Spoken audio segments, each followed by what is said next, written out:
Hey gang, Space Time Badass here.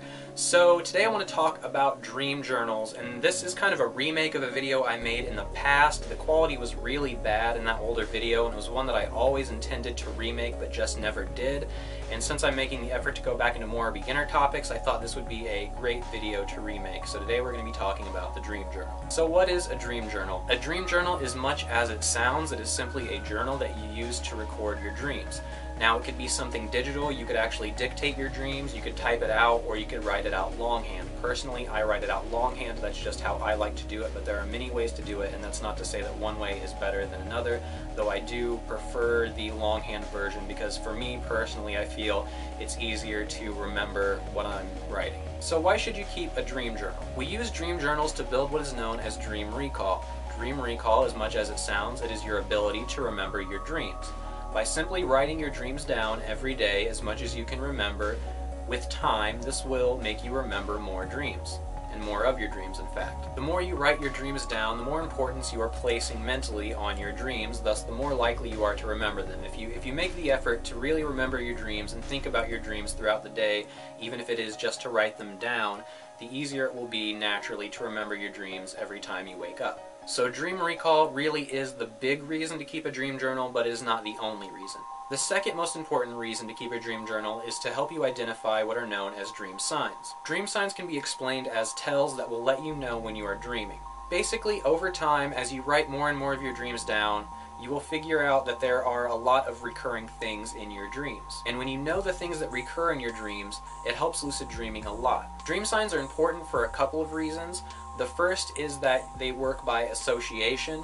So for instance, I used to dream of human skulls a lot. They used to be in various places in my dreams, and that's not something you ordinarily see in waking life, so whenever I saw a skull, I would always kind of do a double take, and it makes it more likely that you'll go lucid. Simply knowing what your dream signs are can help you go lucid, rather. And another reason dream signs are really important is that you can use them as a trigger for a reality check. So if you know what your dream signs are, and you see something that's a dream sign in waking life, you then know you need to do a reality check. And over time, the more you do reality checks when you see your dream signs in waking life, the more likely you are to do that in your dreams and thus become lucid. So those are two really big things that dream journaling helps with, but there's also a third thing that I think is lesser known. And that third thing is that you should use your dream journal as reading material. When you read over your dream journal regularly, not only does it help you to stress how important your dreams are to you, thus help you remember more dreams, it actually can be used to overcome dry spells. This is something that I discovered quite a long time ago. I was in a pretty bad dry spell of about 3 months where I just had no lucid dreams whatsoever, and I felt I was doing everything right, but I wasn't really sure what was going wrong. And so one night I decided to pull out my dream journal and just read over it a little bit before bed. I was kind of like reminiscing, kind of nostalgic for my old lucid dreams, and I missed them, and I thought I'll just read over my dream journal and kind of get my fix that way instead. And after I did that, I went to sleep, and I actually had a lucid dream that night, and my dry spell was broken, and so I continued to read over my dream journal regularly from that point on. And this is a phenomenon that is kind of well known. A lot of people say that they had their first lucid dreams after watching a video about it or reading a book about it. They just spontaneously had their lucid dreams by knowing what lucid dreams were and hearing about it and getting excited for what that is. And I'm a firm believer that anytime you go over your dreams, you think about your dreams, you put the importance of your dreams, if you affirm that in your mind, the better it is for lucid dreaming all around. So that is why to keep a dream journal, but how should you keep your dream journal? As I said before, the method really doesn't matter so much. Again, you could dictate it, you could write it down on your computer, you could write it on your phone, you could write it longhand. Again, I do it longhand, that's just best for me, that's how I remember it best. So however you remember it best, you can always experiment around with this, but however is best for you, I say do that. But definitely do experiment,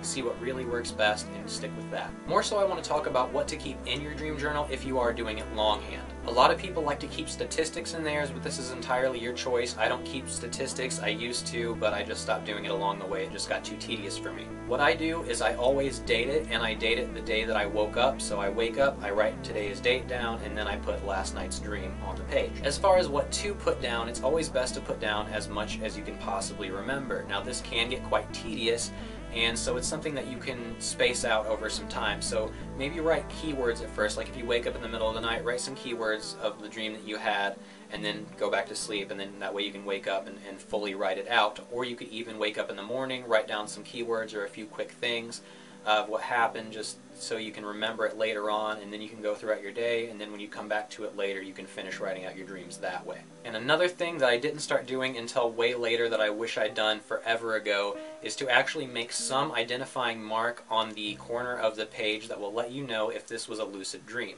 Sometimes going throughout your dream journal, it can get kind of disheartening if you're looking for a lucid dream, especially like I am for Team Lucid Dream, to record dream vlogs and I'm like flipping through and I have to read everything to see where the lucid dreams are. Or if you're keeping stats, again, this will be a lot easier to count them. So what I do is in the upper left hand corner, I date, I write out the dream, and then I put my identifying mark on the inside of the page. This mark can really be anything, it's just something personal to let you know that this dream was lucid on this page. Anything else you choose to put in your dream journal is entirely your preference. Personally, the only other thing besides my dreams, the date, and the identifying mark that I put in my dream journal is sometimes I'll do a short sketch if there's some geography that was particularly interesting or something that is kind of hard to convey with words. I'll write a sketch, I'll draw a sketch, and then in the front of my book on the first page I always put my dream signs.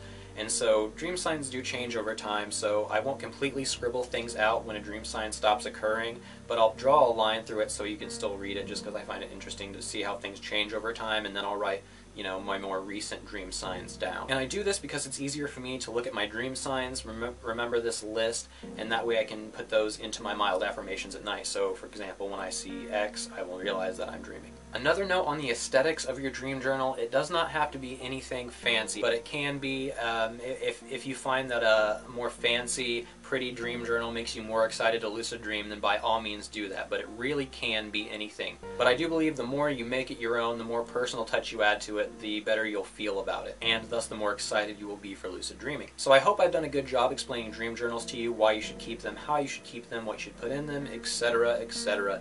If you found this helpful, please give it a like, as well as subscribe if you haven't already. Don't forget that you can follow me on Instagram, Facebook, and Twitter at SpaceTimeBadass. If you'd like to support the channel, you can check me out on Patreon at patreon.com/SpaceTimeBadass, of course. Or if you'd like to buy a dream journal, you can check out the link in the description box down below. That is my Dreamleaf affiliate link, and they do sell dream journals there, and any purchase that you would make on their website, a portion of that goes to help out the channel, so that's always appreciated but not required. And with that, I think I've hit all the points, so until next time, take it easy.